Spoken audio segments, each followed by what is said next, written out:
Hey everybody, it's Dana and welcome back to my YouTube channel. Today we're going to be playing with some products from Gina K's newest release, and I have this beautiful stamp set right here that we're going to be working with. And we are going to do a little bit of mixed media. So I have these colors here from the Disperse Oxide sprays. Now I would tell you, this is my only second time maybe using the sprays. And we have some water, and I'm also going to use some watercolor paper here. So I have not used these sprays a lot, but they did have a sale at Joann's, so I decided I would pick them up because I think they would work perfectly for this design concept. And I'm really trying to get out of my head of being afraid of working with things that are mixed media. I have a tendency to be a little bit of a scaredy cat thinking I can't do it, but reality is it's only mixing medias. So if I'm doing Copics and let's say Hero Paste, that's still mixed media, right? All right, I made sure to link all the products down below, but I am trying to get a really good color range on this.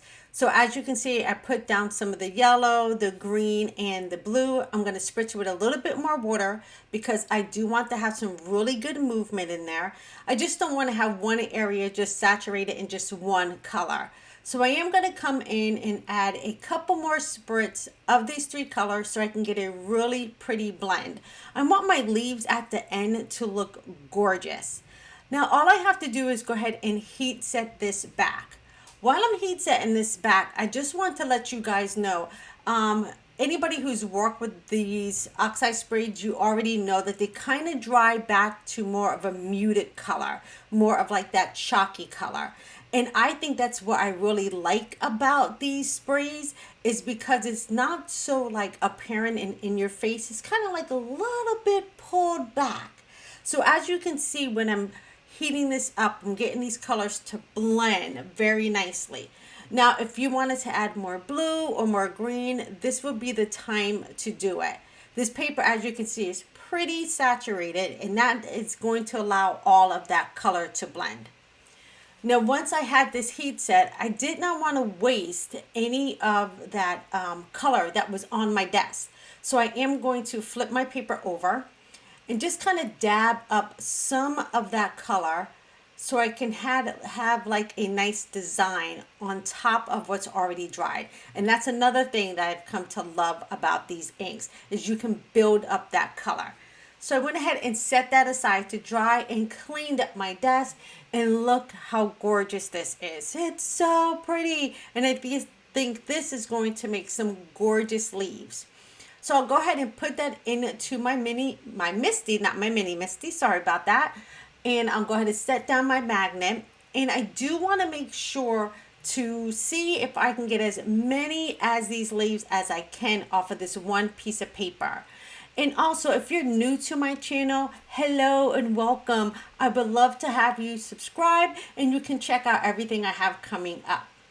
All right, now I'm going to go ahead and hold that into the corner, and I'm going to grab my Gina K ink. This is my black ink.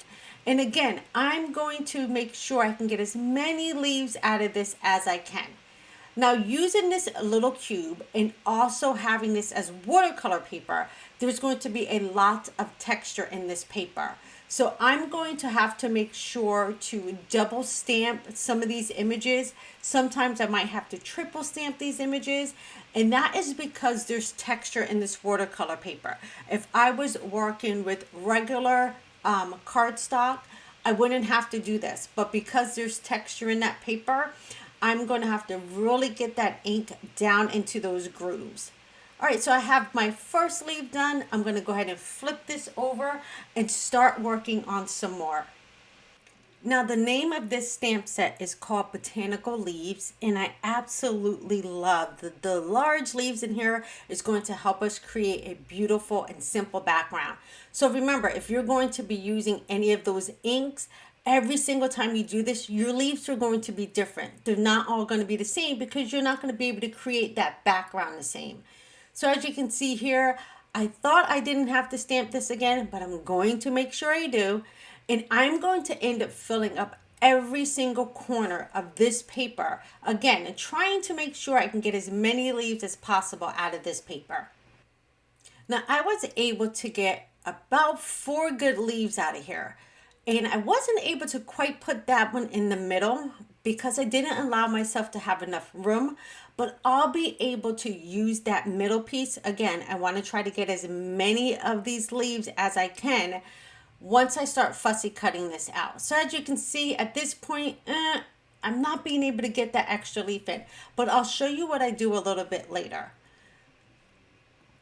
So at this point, I'm going to go ahead and start fussy cutting out these leaves. Now, I'm not sure if this stamp set comes with coordinating dies, but at the moment of me creating this, I did not have the coordinating dies. So it's going to have to be a little fussy cutting for today.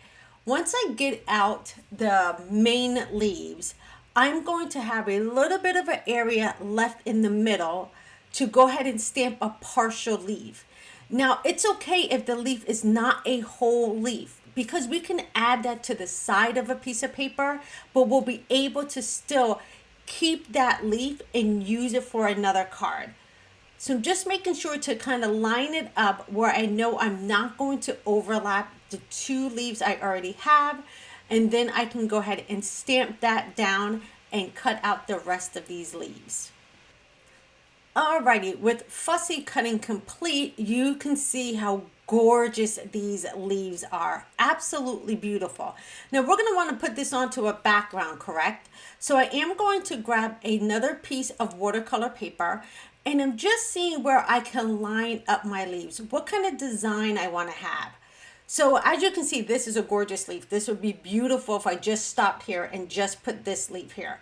But I do want to build this up to have a cluster of 3 leaves. So I can place that one in the corner, and this works perfectly the way I had cut out these leaves. I'll be able to add these, and you'll see that the corners are already cut for me. So as I put down that 3rd leaf, I'm really loving this design. I think this looks pretty, but I want to add something to that background. I don't want that background to be white, and I can hold on to these other leaves for another project. So I'm going to move these leaves out the way, and I think I want to add in some of my hero wax. This stuff is gorgeous. It goes on like butter and it dries quickly. So instead of just putting a stencil down, I'm just going to create my own background.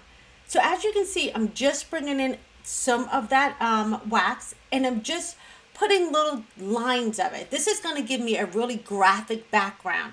So sometimes when you don't know what you want to do with your background, I have noticed using these wax and just creating my own background really gives me a chance to explore these waxes, but also it gives me an opportunity to have a really cool design.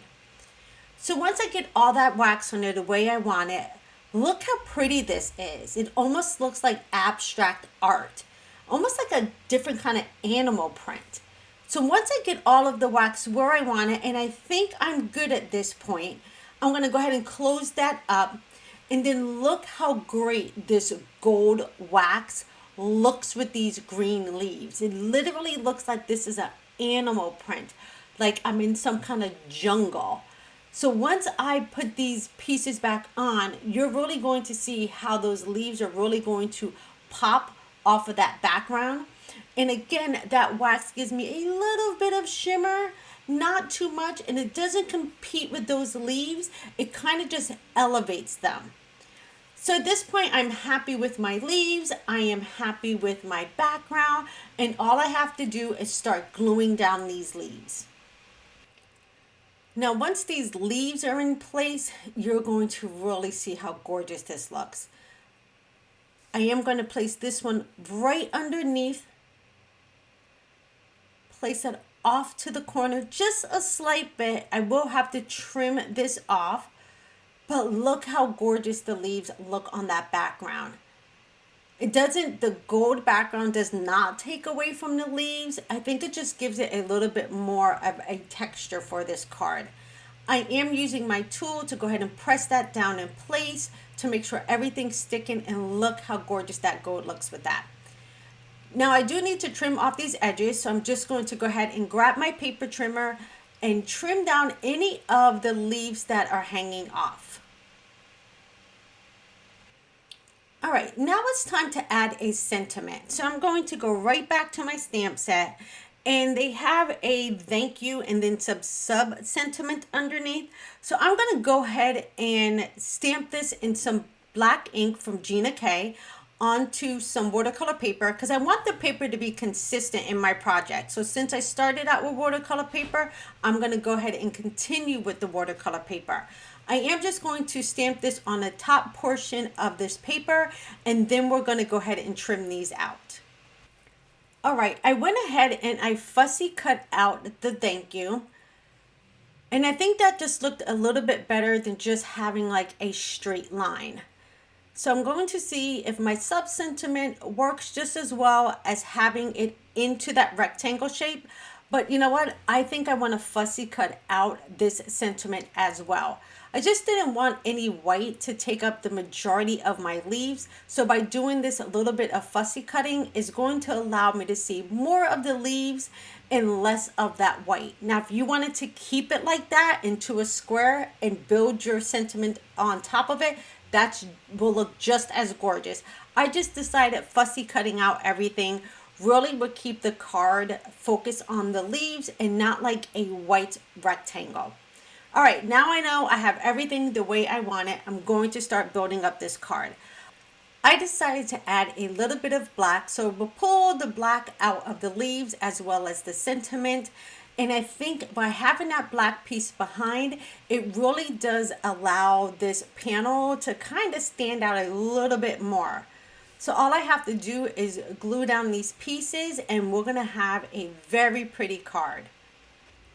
I did place this onto a white card base, and the panel itself is a regular size card panel. So this black panel is going to be 4 1/4 by 5 1/2. So you're really not going to see like a white border around it.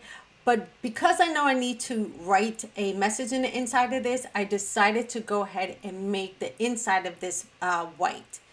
So all I have to do is line that up. And I like to kind of like pick up my card to make sure that the bottom and the sides are even. And now all I have to do is glue down the sentiment. Once I have the sentiment glued down, look how gorgeous this card is. That little bit of gold behind it really makes these botanical leaves pop on here. And again, keeping a lot of that white away from the sentiment really helps you focus in on those leaves. Now, I felt I wanted to add just a smidget more of gold, so I did grab my hero pearls, and I'm going to just do a few of these pearls around and on top of the leaves, so it kind of pulls up that gold onto the top of my project. So I'm going to finish off this last one, and look how gorgeous this is. So all the products will be linked below. And again, this is Gina K's newest June 22 release, and I'm so happy to be a part of it. All right, everybody, thank you so much for stopping by today, and I will see you guys in another video soon. Take care, everybody. Bye-bye.